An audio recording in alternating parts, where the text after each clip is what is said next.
some other points were, I just realized I don't know anyone except my ideas about them.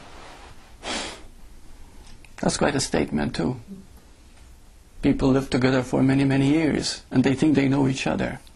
And all they get to know is the ego. So they say, oh, you've changed so much. You're not the romantic person you were before.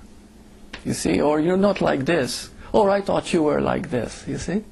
And we never really get to know the being that is in front of us, because we think that being is our idea of it. You see? But that being is the now itself, which is you in a different form. And this is why if you hurt someone, you hurt yourself. And this is why if you judge someone, you're judging yourself. That's called karma too, you see? But the understanding of this makes you transcend karma.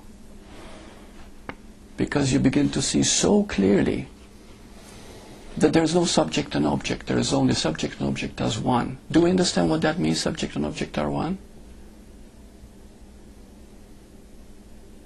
Is it clear? Mm-hmm. Okay. Yeah. You're going to ask something? Oh, okay. Somebody read. Oh, okay. Okay. Yeah. Please ask if you're not clear about something. Subject is anything that you cannot experience as an ego, as a person. As a person, you cannot experience subjective knowledge. You can only experience objective knowledge. Okay? You might say, but I have a self-image. Isn't that subjective? No. The mind always turns it into an object. It's an image. You see? Assaggiola, the founder of psychosynthesis, said that 95% of our energy is spent protecting, defending, and maintaining our self-image, which is just imagination. Okay? So we have made it into an object. If right now I think of love, okay, that love is no longer a subject. It has become an object. Stay with me here. Why? Because if you think of love, one time I asked people, I said, what do you think of love? And if a person happens to be physical, they think of sex or making love. If it happens emotionally, they say, oh, it's intimacy. It's being emotionally secure, affection. If a person happens to be spiritual, then they say God's love, divine love, and oneness, etc., etc.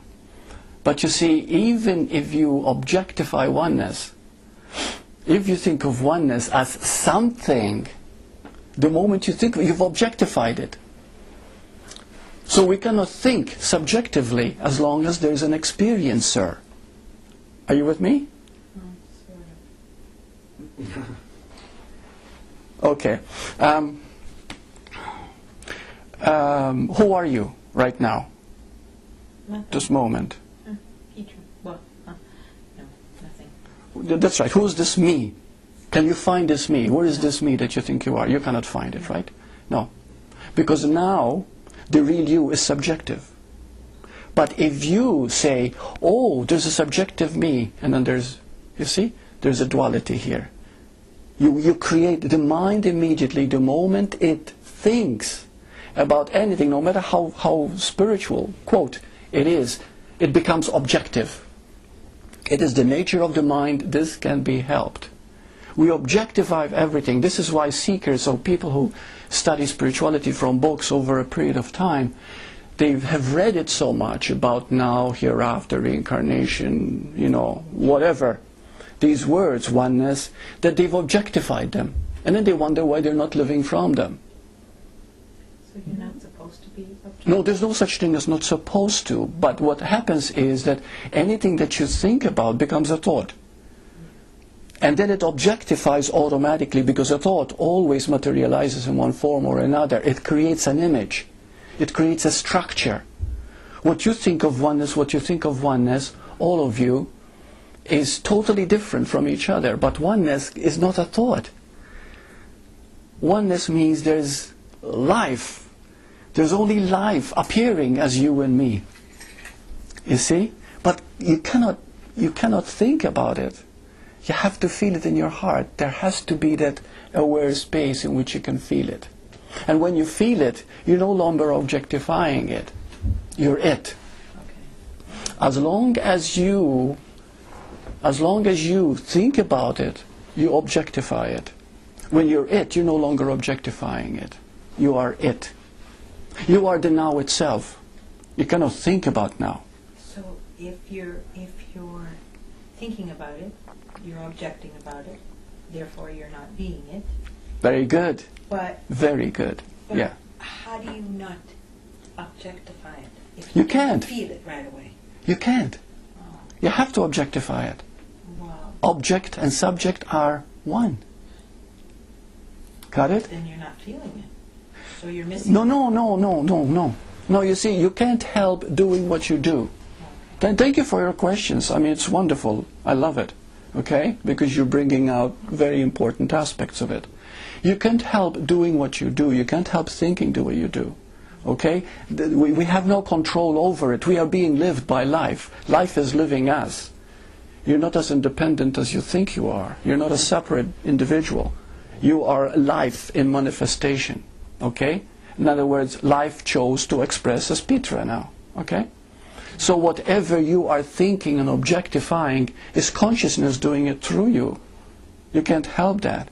But you can be aware that this is what you're doing. Okay.